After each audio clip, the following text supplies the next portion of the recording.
this honor. And congratulations to the others sitting in front of me now. Most of us are trying to always be number one, and I'm just happy to be number 14 today.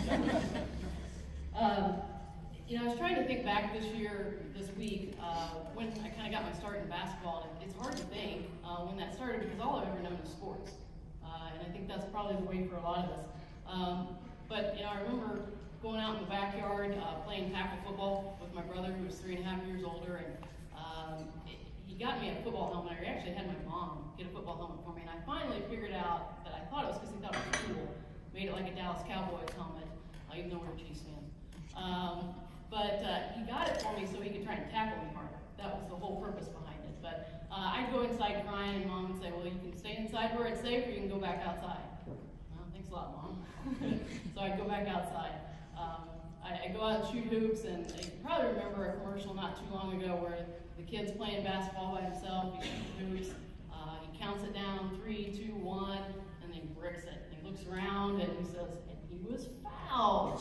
I'm pretty sure that I'm the one that they did that commercial after, because I didn't make too many of those winning shots, but I sure tried out in my backyard a lot. But the real Hall of Famer in our family is my mom. She coached middle school basketball, and she had 2 players foul out one time, and so she was left with 5.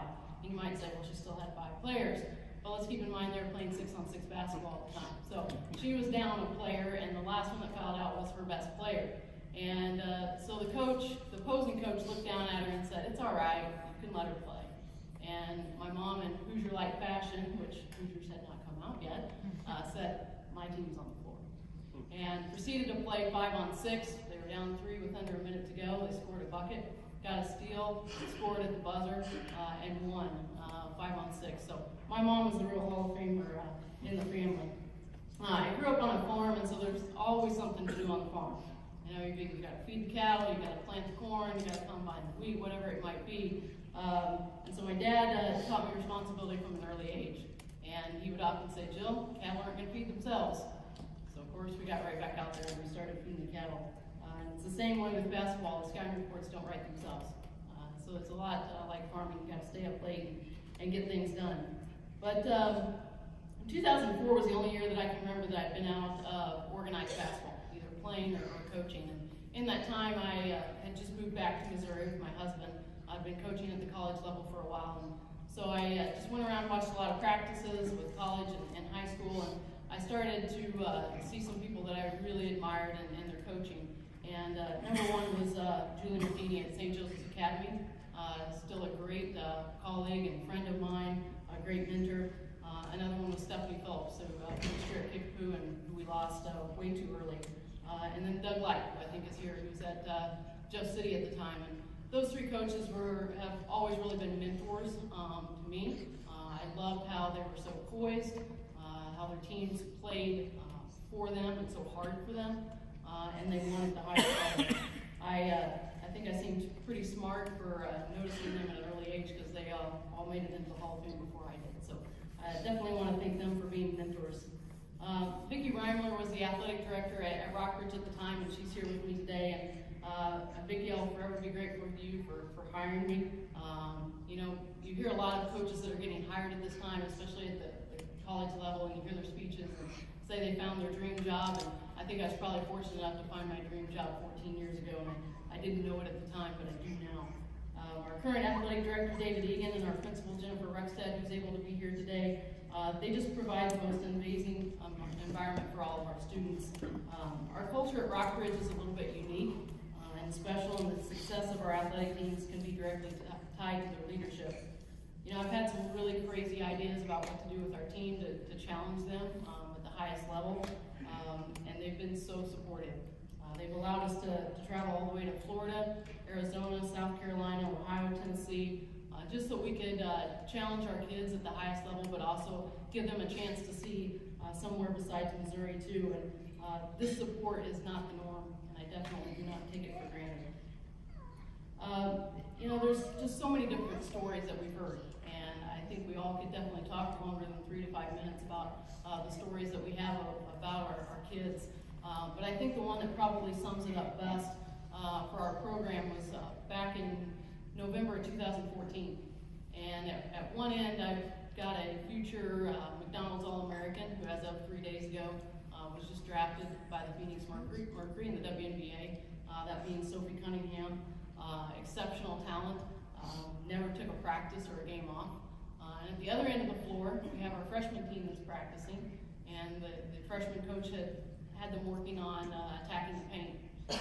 And about halfway through the drill, one of the players came up to our freshman coach and said, "Coach, what's the paint?" And I just think it's so unique that at a program at Rockbridge, that at one end I can have a future WNBA player that we're pushing to be great daily, and at the other end we've got a kid that doesn't even know what the paint is.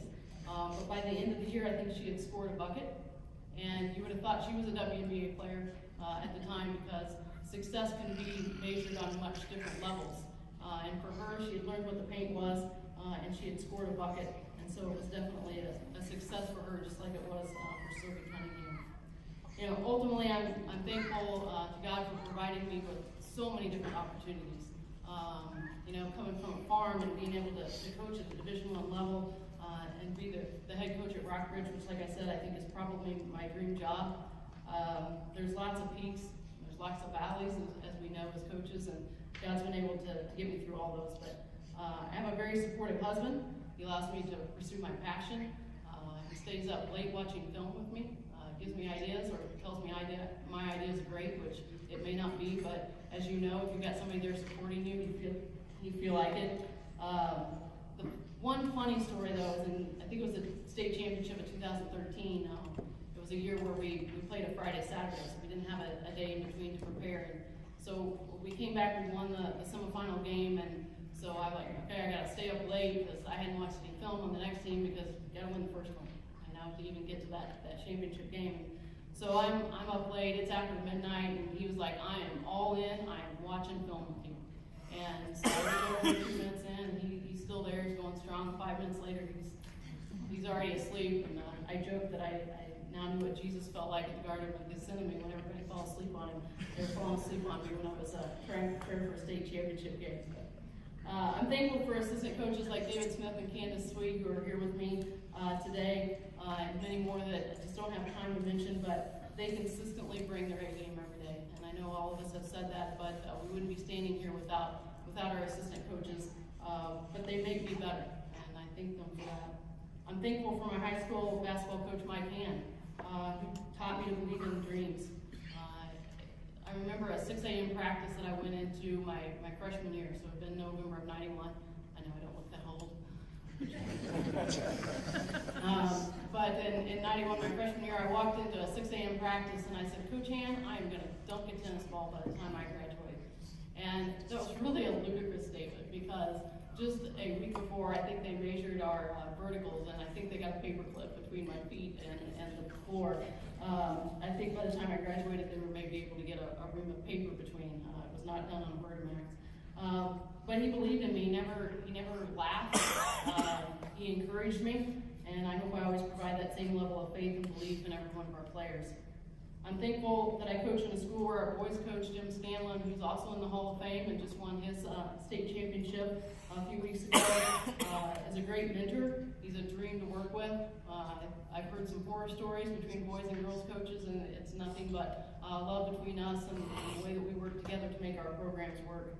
And I'm thankful for student athletes who want to learn, and they want to be pushed, and they want to compete at the highest level. And players who are so appreciative of what I've done, they asked me to be a reader in their wedding. I don't know why, because I'm an old woman, but I was very appreciative of that. I'm thankful for the parents of our players who help with our vision and are a positive, encouraging voice at home. And I'm thankful for an administration that allows us to spread our wings and challenge ourselves as we continue to fulfill our winning tradition of excellence. And without a doubt, I'm so very thankful for a community that embraces our student athletes and appreciates their desire to be selfless members of something much bigger than themselves. As I said, God blessed our program with unbelievably talented kids who have worked hard to reach the pinnacle 5 times. But I am most proud that our players genuinely care more about the success of their teammates than themselves. They embrace the journey we take and understand society views winning as a scoreboard. What we see winning in the positive legacy we leave on our community.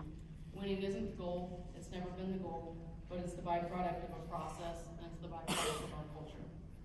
Again, thank you to the Missouri Basketball Coaches Association for this wonderful honor. Congratulations to my rest of my colleagues who are being inducted today as well.